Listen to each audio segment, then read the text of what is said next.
Bismillahirrahmanirrahim. Assalamualaikum warahmatullahi wabarakatuh. Selamat pagi anak-anak.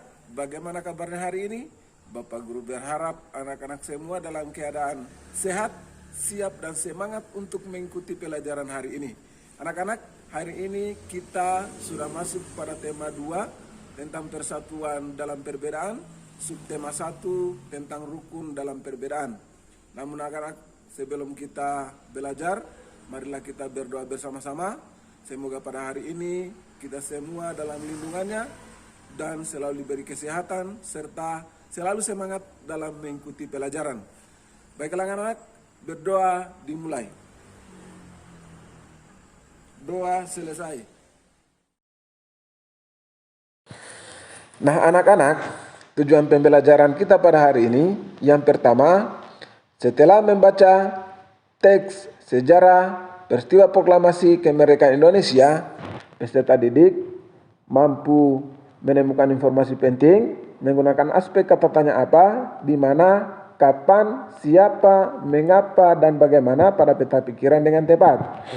Yang kedua, setelah mengamati teks proklamasi kemerdekaan, peserta didik dapat memahami makna proklamasi kemerdekaan dengan benar. Yang ketiga, peserta didik dapat melaporkan dan mempresentasikan makna proklamasi kemerdekaan dalam kehidupan sehari-hari dengan tepat. Yang keempat, setelah mengamati gambar tumbuhan dan habitatnya, peserta didik dapat menganalisis ciri-ciri tumbuhan berdasarkan habitatnya. Nah anak-anak, sekarang kita langsung pada materi pembelajaran pada hari ini. Anak-anak, manusia adalah makhluk sosial. Sebagai makhluk sosial, manusia tidak bisa hidup sendiri tanpa bantuan orang lain.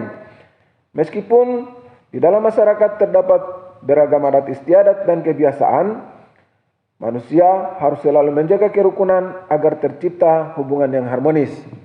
Salah satu contoh penerapan rukun dalam perbedaan adalah ketika peristiwa proklamasi kemerdekaan Indonesia. Proklamasi kemerdekaan pada saat itu menjadi tonggak sejarah bagi perjuangan bangsa Indonesia.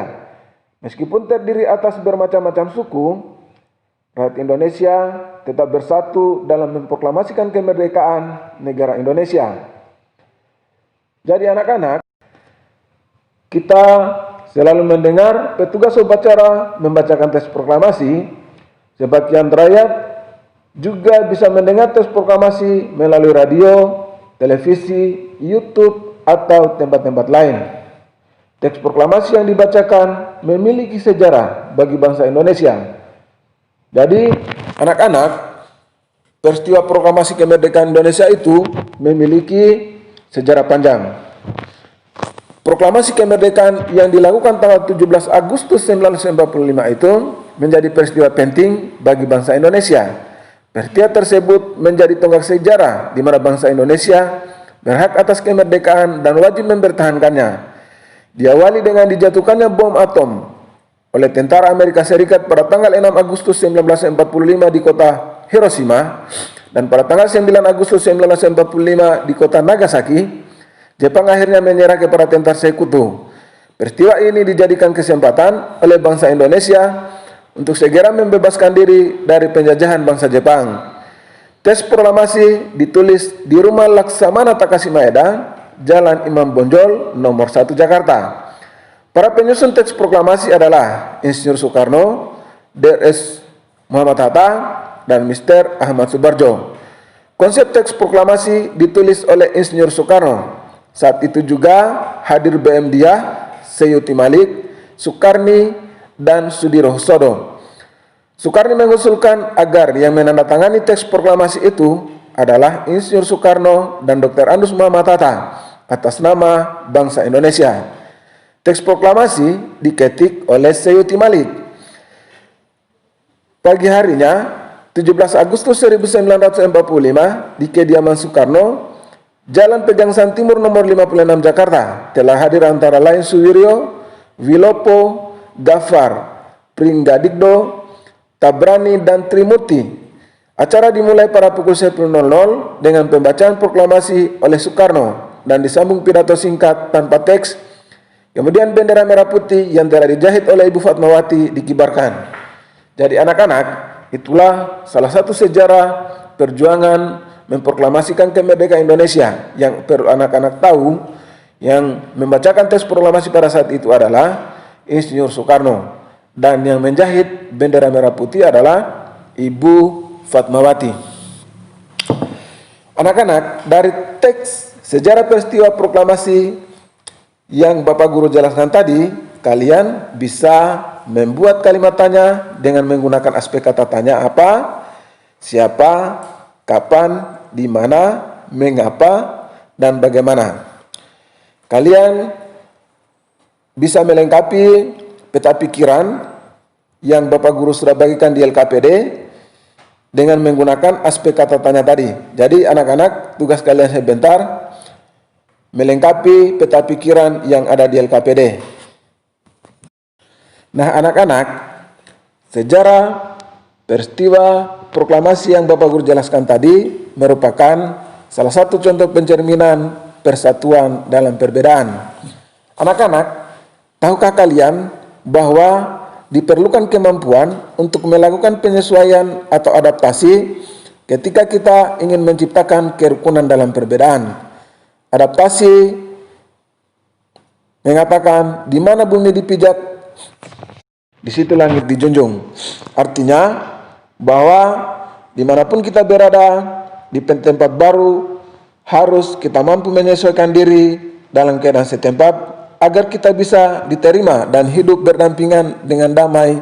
Hal ini juga perlu dilakukan untuk menciptakan suasana kehidupan yang aman, tentram, dan damai. Nah anak-anak, penyesuaian diri bukan hanya berlaku pada manusia. Penyesuaian diri atau adaptasi juga berlaku pada makhluk hidup lain seperti tumbuhan.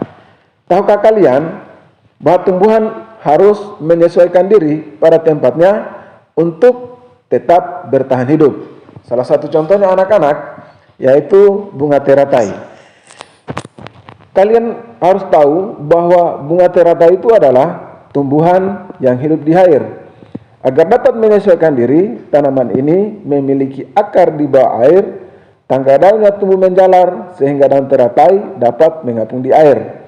Daun teratai bundar dan lebar, fungsinya adalah agar daun dapat menyerap cahaya matahari sebanyak-banyaknya. Hal ini akan berdampak saat penguapan air dan berfotosintesis. Daun teratai memiliki larutan yang bermanfaat sebagai pembersih daun. Teratai juga memiliki batang dengan rongga di dalamnya. Rongga ini berfungsi untuk membawa oksigen ke batang dan akar. Meskipun akar berbeda di dalam air, akar masih tetap dapat bernapas. Selain itu, daun yang lebar dan tipis pada tumbuhan teratai berfungsi untuk mempercepat penguapan air, dan batangnya yang berongga berfungsi agar dia tetap mengapung di permukaan air. Selain itu, dia juga memiliki akar yang lebat untuk tetap menjaga keseimbangan ketika terjadi gelombang di permukaan air. Nah anak-anak, itulah materi pelajaran kita hari ini.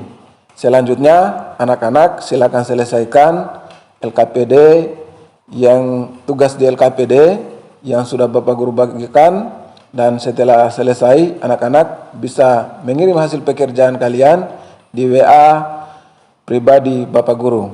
Oke anak-anak, selamat bekerja.